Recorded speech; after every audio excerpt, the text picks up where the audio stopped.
You ask Tiger to solve. This deals with linear equations with one unknown. The final result is r equals 7. Let's solve it step by step.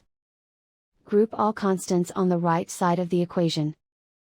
Add 8 to both sides. Simplify the arithmetic.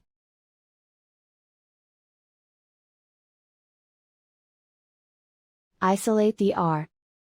Divide both sides by 2. Simplify the fraction. Find the greatest common factor of the numerator and denominator. Factor out and cancel the greatest common factor. And so the final result is r equals 7.